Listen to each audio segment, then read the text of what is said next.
ఏంటి ఇంత లేట్ అయింది? ఆఫీస్లో కాస్త మీటింగ్ ఉండే అత్తయ్య, అందుకే కాస్త లేట్ అయింది. సర్లే, త్వరగా వెళ్ళి కాలు చేతులు కడుక్కొని వంట చేయిపో. మా వాడొచ్చి ఛాన్స్ సేపులు అవుతుంది, ఆకలితో అలానే ఉన్నాడు. సరే అలాగే. అయినా నా కొడుకు ఎంత సంపాదించి మాత్రం ఏం లాభం లేక, టయానికి కడుపు నిండా అన్నం పెట్టే వాళ్ళు కూడా ఎవరు లేరు. కూడలేమో ఉద్యోగస్తురాలాయే, ఏమైనా అంటే మళ్ళీ గొడవలు.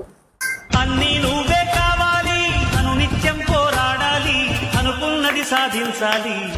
ఏంటి వాడితో కూరగాయలు కట్ చేపిస్తున్నావు? ఇలాగే ఉంటే వాడికి వంట కూడా నేర్పించేలాగా ఉన్నావు. నేర్పిస్తా అత్తయ్య, అందులో తప్పేముంది? ఇంటి పని ప్రతి ఒక్కరికి రావాలి, అది అబ్బాయి అయినా సరే అమ్మాయి అయినా సరే. అయినా నా కొడుకు ఫ్యూచర్లో తన భార్య ఆఫీస్ నుంచి ఎప్పుడు వస్తుంది, తను ఎప్పుడు వంట చేసి పెడుతుంది అని వెయిట్ చేయడం నాకు ఇష్టం లేదు. నా కొడుకు ఎలా ఉండాలంటే తన భార్య ఆఫీస్ నుంచి లేటుగా వచ్చినా తనకు తన భార్యకు కలిపి వంట చేసుకునేలా ఉండాలి.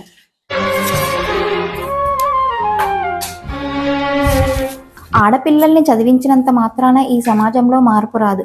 మగపిల్లల ఆలోచనలు కూడా మారాలి.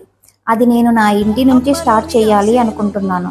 నాన్నలోని శ్వాసే నువ్వు, కలలెన్నో కంటే నట్టి